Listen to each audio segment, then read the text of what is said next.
Friends, welcome to our channel. Friends, आज हम देखेंगे भारत में तलाक की डिक्री कब और कैसे मिलती है। How to get decree of divorce in India.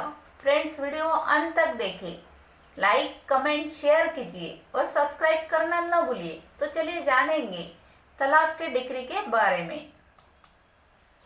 विवाह विच्छेद के लिए तलाक की डिक्री यानी कि डिक्री ऑफ डिवोर्स प्राप्त करने के लिए विवाह के पश्चात न्यायालय में कब याचिका पेश की जाती है? क्या निर्धारित समय के पहले भी ऐसी याचिका पेश की जा सकती है? इन्हीं सब सवालों के जवाब इस वीडियो में हम जानेंगे। हिंदू विवाह अधिनियम की धारा 14 यानी कि हिंदू मैरिज एक्ट 1976 के अनुसार विवाह की तिथि से 1 वर्ष के भीतर विवाह विच्छेद यानी कि तलाक या डिवोर्स के लिए कोई याचिका प्रस्तुत नहीं की जा सकती है। पहले में यह अवधि 3 वर्ष की थी, परंतु 1976 में लाए गए अमेंडमेंट के अनुसार यानी कि संशोधन के अनुसार इस अवधि को 1 वर्ष कर दिया गया है। क्या निर्धारित समय के पहले भी ऐसी याचिका तलाक यानी कि डिक्री ऑफ डिवोर्स के लिए पेश की जा सकती है? यदि याची द्वारा असाधारण कष्ट भोगा जाता है तो अपवाद स्वरूप समय से पूर्व भी डिक्री ऑफ डिवोर्स यानी कि तलाक की याचिका दायर की जा सकती है। इसके लिए न्यायालय से आज्ञा लेना आवश्यक होगा, किंतु यदि न्यायालय की याचिका की सुनवाई में यह प्रतीत होता है कि याचिका प्रस्तुत करने की अनुमति किसी मिथ्या उद्देश्य अथवा मामले को छिपाकर प्राप्त की थी,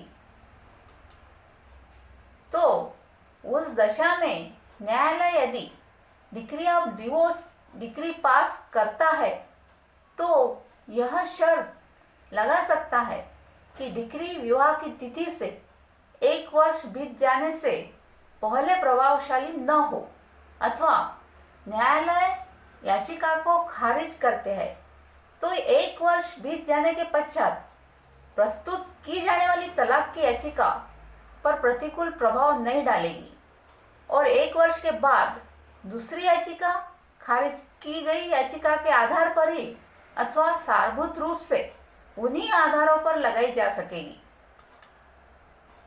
यहाँ यह भी प्रावधान है कि विवाह खत्म करने की किसी भी याचिका पर अपना कोई निर्णय देने से पूर्व न्यायालय याची एवं प्रत्युत्तरदाता के बच्चों के हितों को दृष्टिगत अथवा ध्यान में रखते हुए 1 वर्ष पूर्ण होने से पूर्व दोनों के मेल मिलाप की भी संभावनाओं पर विचार करेगा। मेघनाथ बनाम सुशीला के केस में माननीय न्यायाधीश ने यह कहा कि धारा 14 इस प्रकार के नियंत्रण को इस कारण प्रदान करती है जिससे विवाह के पक्षकार जल्दबाजी में बिना आगे पीछे सोचे समझे विवाह विच्छेद के लिए विधिक कार्यवाही के लिए अग्रसर ना हो। विवाह विच्छेद के आधार पर जनहित की दृष्टि से बनाए गए हैं। विवाह सामाजिक जीवन का स्तंभ है। किसी भी देश की विधियां तथा विधान उसके नागरिकों के लिए इतने महत्वपूर्ण नहीं होते जितना कि विवाह संबंधी विषयों को संनियमित करने वाली विधियां अथवा कानून है। पारस्परिक सहमति से विवाह विच्छेद यानी कि decree of divorce by mutual consent विवाह विधि अधिनियम 1976 की धारा 13 ख यानी कि मैरिज लॉ अमेंडमेंट एक्ट 1976 के अनुसार इस अधिनियम के उपबंधों के अंतर्गत या दोनों पक्षकार पारस्परिक सहमति से यानी कि म्यूचुअल कंसेंट से विवाह विच्छेद की डिक्री द्वारा विवाह के विघटन के लिए याचिका जिला न्यायालय में चाहे जिस विधि से हुआ हो, विवाह विधि संशोधन अधिनियम 1976 यानी कि मैरिज लॉ एक्ट 1976 के प्रारंभ के पूर्व अनुस्थापित किया गया हो, चाहे उसके पश्चात इस आधार पर पेश कर सकेंगे कि वे 1 वर्ष या उससे अधिक समय से अलग रह रहे हैं और वे एक साथ नहीं रह सकते हैं तथा वे इस शर्त के लिए परस्पर सहमत हो गए हैं कि विवाह विघटित कर देना चाहिए। विवाह विधि अधिनियम 1976 की धारा 11 ख यानी कि मैरिज लॉ अमेंडमेंट एक्ट 1976 उपधारा 1 में निर्दिष्ट याचिका के उपस्थिति तारीख से 6 माह के पश्चात और 18 माह के भीतर दोनों पक्षकारों द्वारा किए गए प्रस्ताव पर यदि इसी बीच याचिका वापस नहीं ले ली गई हो तो न्यायालय पक्षकारों को सुनने के पश्चात और ऐसी जांच जैसी वो ठीक समझे यह घोषणा करने के पश्चात और अपना यह समाधान कर लेने के पश्चात ही विवाह अनुस्थापित हुआ है और याचिका में कहे गए कथन ठीक है, यह घोषणा करने वाले डिक्री पारित करेंगे कि विवाह डिक्री की तारीख में विघटित हो जाएगा। संशोधन अधिनियम 1976 के अंतर्गत धारा 13 क यानी कि मैरिज लॉ अमेंडमेंट एक्ट 1976 द्वारा जो परिवर्तन किया गया है वह इस प्रकार है। यदि विवाह विच्छेद की याचिका दायर की गई है तो धारा 13 के अधीन कई धर्म परिवर्तन, संसार पर त्याग तथा प्रकल्पित मृत्यु के आधारों को छोड़कर यदि न्यायालय याचिका के प्रकथन से संतुष्ट है तो विवाह विच्छेद के स्थान पर न्यायिक पृथक्करण की डिक्री पारित कर सकते हैं। विवाह विच्छेद प्राप्त व्यक्ति कब पुनर्विवाह कर सकते हैं, तो चलिए जानेंगे। विवाह विच्छेद की डिक्री पारित होने के तुरंत बाद कोई भी पक्षकार तुरंत ही पुनर्विवाह करने का अधिकारी नहीं होता। अंततः इस प्रकार विवाह विच्छेद की डिक्री पारित हो जाने पर विवाह के पक्षकार पुनर्विवाह कर सकते हैं यदि निम्नलिखित शर्तें पूरी की गई हो तो। नंबर 1 पर है, जबकि विवाह विच्छेद की डिक्री द्वारा विवाह भंग कर दिया गया है और उसे डिक्री के विरुद्ध अपील करने का कोई अधिकार है।